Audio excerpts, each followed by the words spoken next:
여러분 안녕하세요. 간보는 의사원입니다. 피검사 결과를 제가 환자분들한테 설명을 해드리다 보면 우리 간경화 환자분들이나 만성 간질환 환자분들이 자주 물어보시는 게 있어요. 알부민 수치가 낮다고요? 알부민 수치 그럼 어떻게 올려요? 라고 물어보시는데, 영상에서는 이제 알부민이라는 게 왜 중요한지, 그리고 이 수치를 올리려면 어떻게 해야 되는지에 대해서 조금 같이 한번 다뤄보도록 하겠습니다. 일단 알부민이 뭐냐?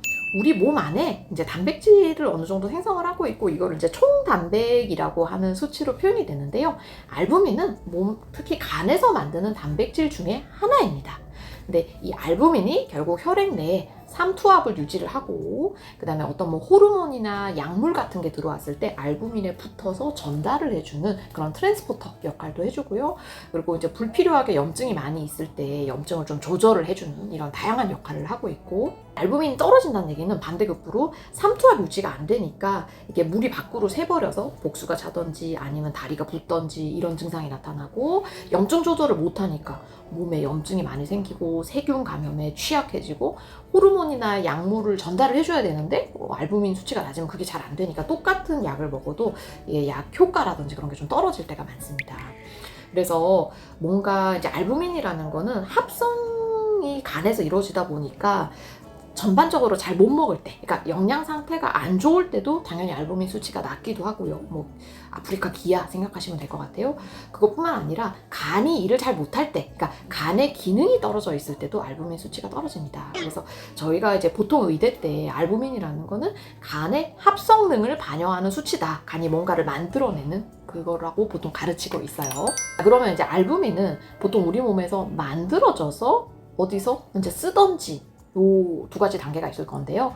만들어지는 게 잘 안 되던가 아니면 불필요하게 많이 쓰여버리게 되면 알부민 수치가 떨어지겠죠. 그래서 알부민 수치가 낮은 세 가지 원인을 굳이 들어보자면, 첫 번째는 아까 얘기 드린 것처럼 간의 기능이 떨어졌을 때 내지는 못 먹을 때, 그러니까 간의 합성능이 떨어진 거. 우리 보통 이제 간경화 환자분들 비대상성 간질환으로 가게 되면은 간 기능이 떨어지면서 알부민을 못 만들어서 저알부민 혈증이 나타나는 경우가 제일 많습니다.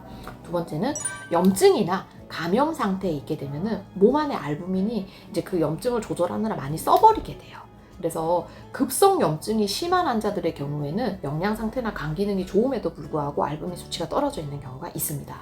그리고 이제 마지막으로 아까 얘기 드렸던 간이 괜찮고 염증이 없어도 그냥 드시는 것 자체가 잘 못 먹는다, 너무 극단적으로 다이어트를 한다든지 이런 분들 같은 경우에 알부민 수치가 낮다, 즉 영양 상태가 안 좋다라고 생각하실 수가 있고요. 그래서 먹기도 잘 먹어야 되고 간에서 합성도 잘해야 되고, 이제 그래야 알부민의 수치가 잘 유지된다고 생각하시면 됩니다. 알부민을 올리려면 어떻게 해야 되느냐? 올리면 어떻게 될까요? 첫 번째, 일단 잘 먹어야겠죠. 그래서 우리가 단백질 자체를 많이 먹어야 그 중에 일부가 이제 알부민으로 합성이 된다고 생각하시면 되는데요. 특히 간경화 환자분들, 비대상성 간경화 환자분들은 더 그런데 체중 1kg당 기준으로 단백질을 하루 1g을 먹어야 됩니다. 그러니까 이제 60kg의 환자라면 60g의 단백질, 50kg의 환자라면 50g의 단백질을 하루에 먹어야 돼요. 생각보다 많이 먹어야 되고요. 그 단백질도 가급적이면 이제 동물성 단백질을 조금 더 추천을 하고 있습니다. 그래서 생선, 그 다음에 달걀, 소고기 이런 동물성 단백질이 조금 더 알부민 생성에 더 좋다고 얘기를 하고요.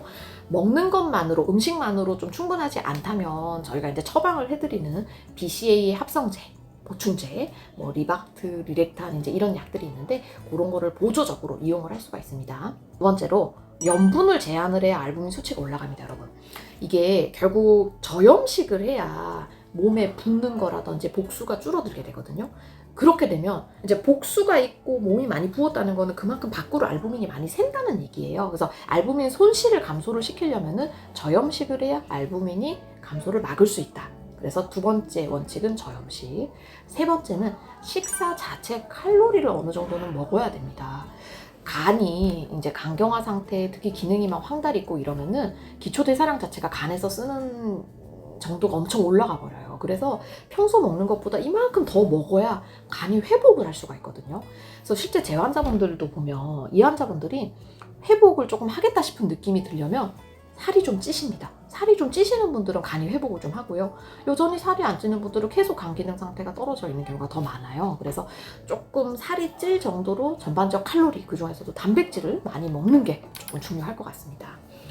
그러면 이거는 이제 평소 그 생활 습관에서 알부민을 어떻게 올리는지에 관해 얘기 드렸고, 이제는 병원에서 어떻게 알부민을 올리는지에 관해 얘기 드리면요, 3가지죠. 뭐 첫 번째는 아까 얘기 드렸던 BCAA 처방제 약으로 먹는 거고, 두 번째는 이제 정맥으로 알부민을 주게 되는 경우가 생깁니다.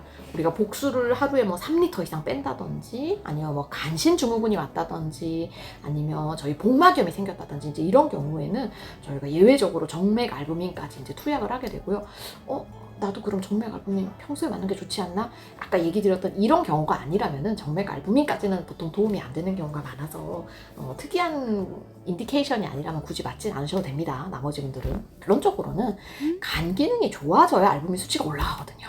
그럼 간 기능을 좋게 하려면 어떻게 하면 되겠습니까? 바이러스 감염의 경우에는 바이러스제, 항바이러스제 약을 잘 먹어야 되고, 술 드시는 분이라면 술을 끊고 간이 회복을 할 수 있도록 금주를 해야 되고, 네, 그래서 간 기능 자체가 의외로 핵심인 경우가 많습니다. 그래서 사실 뭐 식사 자체는 그렇게 변하는 거가 없는데도 간 기능이 좋아지면 알부민이 그냥 같이 올라가게 되는 경우도 조금 더 많이 보게 되는 것 같아요. 네, 그래서 오늘 영상을 이제 좀 정리를 해보면, 알부민 수치를 높이려면은 단순히 단백질을 많이 먹는 것만으로는 좀 부족하고, 간의 어떤 합성 기능, 간의 능력 자체가 어느 정도 올라가야 되고, 그러기 위해서는 몸 전체 대사 상태가 잘 조절이 돼야 됩니다. 그래서 뭐 집에서 이제 할 수 있는 우리 식이요법, 아까 얘기 드렸던 단백질 많이 먹고 전체 칼로리 조금 많이 드시고 저염식해야 되고, 이런 거랑 더불어서 필요한 경우에는 이제 병원에서 BCAA 처방제나 아니면 정맥 알부민 이렇게 같이 보조를 하면 도움이 될 것 같습니다. 네, 최대한 쉽게 설명하느라 했는데 또 만들고 나서 보니 좀 어려운 게 아닌가 생각이 드네요. 여러분 혹시 또 궁금한 점 있으시면 댓글로 남겨주시고요. 항상 건강하시고 행복하세요.